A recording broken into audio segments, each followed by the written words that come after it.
Hey, we finished. This video is going to be a wee bit of a different format from the usual kind of chapter analysis I've been doing up till now. Today we're going to go through part 4 in its entirety, and then we'll chat about the book and on the whole once we've gone through those bits. So yeah, we did it. I got to the end of the book and all my content in 2 months. That's quite an achievement for me, because normally I tend to fall off things as the end comes into sight and I want to move on to the next thing because I've got, some neurodiversity going on. So I kept to it and I feel like it's quite an achievement. So well done me, pat on the back. So how did we get on in part 4? It was quite a ride, wasn't it? So I presume if you're watching this, you'll have got to the end, so you'll know how that goes down. We'll get to that in a minute. So we start off in chapter 1 with a year having passed since Ilya Ilyich's illness. A year that had wrought many changes throughout the world. So, yeah, we go into a discussion of Ilya and Agafya's relationship. Agafya Matveevna, his housekeeper, former housekeeper, and now it seems lover, although they haven't consummated it at all. So we get some elbows, of course. There's going to be elbows because it's Ilya. And let's read this quotation here. It says, "He kept hold of her elbows and brought his face up to the nape of her neck. What would you say if I fell in love with you?" And so we get a discussion of love in terms of coziness rather than burning passion, which is what he had with Olga. This is much cozier and much more serene or calm. He looked at her with just a tingle of emotion, but his eyes did not shine, did not brim with tears. His spirits did not soar, and he felt no urge to go forth and perform mighty deeds. All he felt like doing was sitting on the divan and just watching her elbows. So it's a different kind of love, but it feels to me like it's a much more suitable love than what he had with Olga. This feels like a better match to me. So that's where we are, and it's a kind of love that's not discussed in terms of disease. So we've had that word come up a few times, where love is described as a disease. Not here, not with Agafya. This is a much more chill kind of love. So it feels more relaxed and sustainable, everlasting, suitable, all kinds of ways you can think about it. So when we get into the next chapter, we've got the name days, and Ilya has his name day after Ivan Matveevich. So on Ivan's name day, they have a big do. Ivan, of course, being Agafya's brother. And they put on a big spread, have lots of food and what have you. It's a good party. And then we get Ilya's name day, which is a much more subdued affair because they're not doing so well. And why is that? Because Ivan and Tarantiev's scheme to do Ilya out of money has borne fruit. It has actually worked. So now there's IOUs in place, and the money that comes from Oblomov is going to pay off these IOUs, which is going into the pockets of Ivan Matveevich and Tarantiev. Despicable couple. So, it's a difficult time for Ilya, and Agafya's somehow managing to hide from him just how desperate they are. And they have the name day, and Stoltz comes round, and he says to Ilya, okay, so it's never, I guess. Remember he said to him, now or never, in an earlier chapter, about getting off his arse and getting his life in gear. And he was all, yeah, it's going to be now, it's going to be now. Well, the now never came. And it turned out to be never. He's growing chubby and unhealthy and poor, although he doesn't know it. And yeah, they have a discussion. I think this is the last time when Stoltz tries to persuade Ilya into action, and we get some contrast between the two characters, which I have a couple of paragraphs here that illustrate that. So Stoltz says, if even an angel like Olga couldn't lift you out of your bog on her wings, what hope do I have? And then he says, well, Ilya, you really are dead and buried. And then we get a wee bit where Stoltz mentions Olga's estate, which I found interesting, because remember that came up earlier when it was revealed to us that Olga had an estate that she'd just come into an inheritance, but she wasn't going to tell Ilya. She was going to wait until he'd sorted out his affairs. So Ilya didn't know. And does he know now? It's not really mentioned at all. So this here, Stoltz mentions to Ilya about Olga's estate, and it doesn't register. So I don't know if he knows or this is news to him or if it just didn't register. Anyway, Stoltz says, you mean put out the light and hide in the dark? Some life. Oh, if life could be an eternal flame, if only we could live 200, 300 years, what things we could accomplish. Versus Ilya, who says, yes, well, it's different for you, Andrei. You have wings. You don't live so much as fly.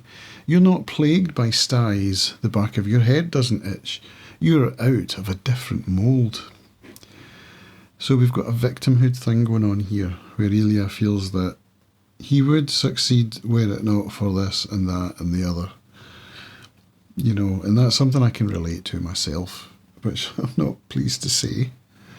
But I do find myself getting into that way of thinking sometimes. And all of the self-help books and podcasts, if I'm in that mist, you know, doesn't help. But thankfully, I've got some Stoltz in me as well. Stoltz says, that's enough of that. Man is born to mould himself and even changes nature. You've grown your own paunch and you blame nature for inflicting it on you. You had wings once, but you cut them off yourself. There isn't a man alive who isn't capable of something, and that's the truth. And Ilya says, well, there's no remedy. And Stoltz says, what do you mean no remedy? Just do what I tell you. There's your remedy. So it's like listening to a self-help podcast or something, you know. If you follow the instructions, if you feel motivated to go and create something or do something positive, then, you know, that's the path to success. But if you say, well, I can't go up the hill of beans because there's bracken, the bracken's going to be up to here and I'll have to take shears and cut it back. This is a situation in my life right now. July, up the hill, the bracken's going to be that high, and I am going to have to cut it to clear the path if I want to go up the hill, and so I don't go up the hill. So that's a problem, one which I hope to address in the next couple of days. Right, so we've got Ilya now basically given up. He's sitting at home with Agafia, watching her elbows and expressing his love for her. And then we get a section with Ivan and Tarantiev. Oh no, this is when they work out the scam, isn't it?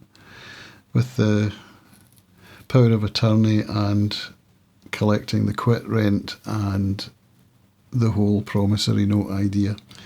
So this is where that takes place, where they devise the scheme, which does work.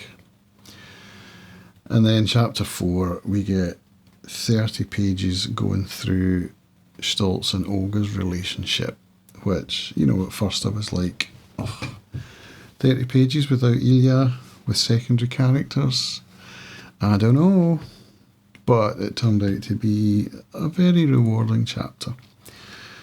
And I think it was important because it kind of puts that relationship into a box which is balanced by Oblomov's relationship with Agafya.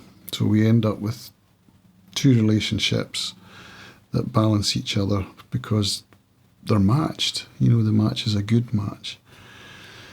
And it goes through the whole thing of Olga feeling guilty about having jilted Oblomov and the whole thing. So basically we go through the story where Andrei's like, oh, if only. He doesn't know that she loves him and he's worried because he's fallen in love with her. Then we get it from her side and she's like, oh no, this is the guy for me, and what about Oblomov and what I did to him? And, it goes through all of that over 30 pages, and some of the prose is really nice. It's beautifully written. Did I make any notes that are worth reading out? We've got this one where it says, but in love, approval does not have to be earned, does not have to be accounted for. It is bestowed blindly, and it is in that unaccountability and blindness that happiness lies. So we're getting a description of love as an all-encompassing emotion, and no mention of the word disease. So for Stoltz and Olga, it's just like it is for Ilya and Agafya. It's a match. Friendship had drowned in love. Interesting quote there. For all the pleasure she took in Stoltz's company, there were times when she would have preferred never to see him again, to flit through his life like the faintest of shadows, and not to becloud the clear and lucid horizon of his existence with this forbidden passion. So she's feeling like she doesn't deserve him, I suppose. But they end up declaring love for each other over 30 pages, and it's a beautifully written chapter. I'm sure I highlighted more than that. Yeah, there's a few quotes, but nothing worth reading out. So we'll move on from there. We get an excellent scene where Stoltz goes round to visit Ilya, and Ilya offers him dinner, and it's very poor food. And Ilya's like, yeah, but Agafya's so great. Look at all this food she's made, and she makes the best currant vodka. Have you ever tried it? It's amazing. We get lots and lots about food. And Stoltz figures out that there's a scam in play, works out what's going on, and basically resolves it for him. So we don't need to go into that. So Oblomov ends up basically embarrassing himself with the food that he's offering Stoltz, but he seems happy. He tucks into the second-rate food with gusto. And, he's very effusive about his love for Agafya, without actually saying it in so many words. And then Stoltz is like, wait a minute, you're not in love with Agafya, are you? And he's like, oh. So Stoltz figures it out. And in the next chapter, Oblomov actually stands up to Terentiev, which is a nice scene. Gives him a slap across the coupon and kicks him out. So go in your cell. This is when Terentiev goes round after the scam gets revealed and basically turned around. So Terentiev is now no longer benefiting from this money. Neither is Ivan. In fact, Ivan Matveevich loses his job over it. So it's a bit of a win for Oblomov. I'm surprised at the way he stood up to Terentiev, though. Is this a result of him being in a matched relationship where he's feeling serene and happy, comfortable, well fed? I don't know. So it was a surprise, but that's what happened. He managed to do it.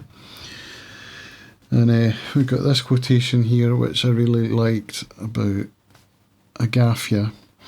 How deeply she was now plunged into the hurly-burly of life with its good days and its bad days. But it was a life she loved. In spite of all the anxieties, tears and frustrations, she would not have traded it for the even and placid tenor of her old life before she knew Oblomov, when she presided with such dignity over her array of brimming pots and pans, sizzling and bubbling away on the stove, and had Akulina and the gatekeeper under her command.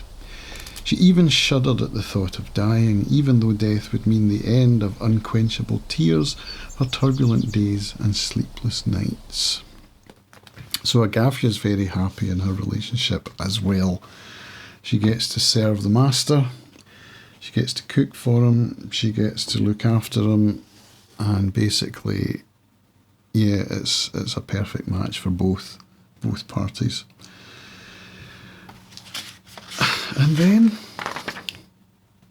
yeah, we get to the end of the novel, and rest in peace, Ilya Ilyich Oblomov. He's warned by his doctor that if he carries on eating the way he does and not exercising, that he will end up killing himself, and that's kind of what happens. He ends up killing himself through poor lifestyle choices. And it's like, yeah, it's tragic. He has a kid with Agafya who ends up going off to live with Stoltz and Olga. The kid's name's Andrei, named after Stoltz. And yeah, it's tragic, but you could all see it coming, right? I mean, how else could the novel have ended? And I was thinking about it and wondering, is this a satisfactory ending? Could you have imagined Ilya pulling himself up from this lethargy and somehow... No. So he ended up happy, he ended up being looked after, he ended up in a loving relationship, and he had family, and he was great with the kids. He was great with Agafya's kids from her previous marriage and with the new baby, and, c'est la vie. He lived his life and he ended up happy. So is it a sad ending? It's a sad ending for his children. It's a sad ending for Agafya. For Ilya, he's at peace. Is he happy? I don't know. I don't see how else it could have ended, though, to be fair. And although it doesn't leave one feeling hopeful, it serves, I think, as a message, a message to us all, that if we don't take action, if we allow the victimhood to smother us to the point of death, that's going to be the outcome. Exercise, diet, whatever form our own Oblomovshchina might take, there are remedies. And he said to Stoltz, there is no remedy. Stoltz said, there is a remedy, do what I tell you. So we all know what we have to do. We all know that diet and exercise are important. We all know that service, volunteering, creativity is a big one for me.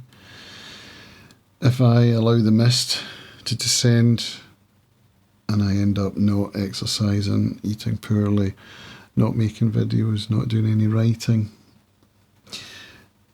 I sink deeper and deeper, and it's a challenge. And I have been in positions, I have had points in my life when I've been deep in the abyss and it seems impossible to get out, but somehow I managed, and here I am today leading book groups and talking about my favourite 19th century classic Russian novels on camera and on my Substack, writing essays and planning the next ones and reading other people's essays, including all of these ones, which I enjoyed, this critical companion that goes with Oblomov. So here I'm taking away the message from the book that I do have agency over my life. Gratitude's a big one. If I take stock of what's good in my life, such as my relationship with my wife, my family, my health, such as it is, roof over my head, there's food in the fridge, all these kinds of things that is so easy to take for granted. A hot shower, that's one that comes up in Jimmy Carr's interview with is it Stephen Bartlett, I think, on Diary of a CEO. So I did mention podcasts earlier, self-help podcasts. That's one of the best ones I've ever seen. Jimmy Carr talks to Stephen Bartlett, and he also appeared on Modern Wisdom with Chris Williamson and repeated a lot of the same stuff, but it's so worth watching, so worth watching. And so, yeah, I think the message I take from it is that I think we all have a bit of Oblomov in us, but we all, thankfully, also have a bit of Stoltz in us. We're not characters in a book. We're real humans. We have a bit of each, and the ratio isn't static. You know, there are days when we're more like Oblomov, might be days when we're more like Stoltz. This is where we can find systems and ways of achieving our goals, even when we don't feel up to it, which is where I got such great help from August Bradley and his Notion system, Pillars, Pipelines and Vaults, which is a system I use online for planning my content, planning my essays, for keeping track of all the books I read, making notes, also my handwritten notes, which I love. I love writing, I love creativity, I love stationery. So that's something that I do also with my morning pages, where I sit down and handwrite out journal pages and then publish them. I find that to be a helpful thing for mental health. And I've got my own now or never solution thing going on here. This is my Roterfaden Taschenbegleiter folio, which I bought because I want to write a book. And I've written on it, now or never. And inside it's got A4 pads, which I'm going to use for my research and possibly for writing longhand as well. It's such a beautiful thing. It's quite expensive as well, so that kind of helps to motivate me a wee bit, because, you know, it was a pure indulgence that we could hardly afford, but I feel like it's going to help me to write my book. So that's my now or never. And I need to figure out a way of putting it into my life, figure out a schedule, figure out the format, all of that fun stuff. So this is the first step, and I'm ready to go, and I've written now or never, and I've actually started my research. So it's easier to continue than it is to start. So I've done that, and I've done this. You know what I mean? I said I was going to read Oblomov in 2 months, and I was going to keep the content going, and I have. I've done it. Last year didn't go so well with Crime and Punishment. I found myself procrastinating on that, and that's quite often what happens. So having got to the end of this project, I'm feeling pretty proud of myself, you know. So I hope you've enjoyed this read along. This got a little bit more personal than I was expecting, but I suppose that's a good thing, because if all I'm doing is talking about chapter synopsis, it's not that helpful. But if I can tell you how it applies to my life, and then perhaps you can think about how it applies to yours, because everyone's situation is unique. And so what you take from a novel like Oblomov will be personal to you, and I hope that you found something in it that's relatable and helpful, and that will give you a kick up the arse with your own now or never. Let me know in the comments if you have a now or never. What's the thing you're avoiding and you would like to tackle? Have you got any plans for a solution on how to tackle that thing? Is it just making a to-do list? I was just looking at this today, and I scored off Oblomov on my reading list. This is my TBR. And there we are. Oblomov was right there. And so I wrote it down, and today I scored it off, and it felt good. So thanks for following along with me. If you followed me all the way, go on your cell. I appreciate you, and I will see you in my next read along, which I'll be announcing, I don't know when. But in my head, I've chosen either Dr. Zhivago, Master and Margarita, or White Guard. So it's 2 Bulgakov books and 1 Pasternak, which I've never read. So if any of those jump out at you and there's a consensus, that will make the choice for me. But otherwise, I'll see you in another video. Thanks for watching. Bye.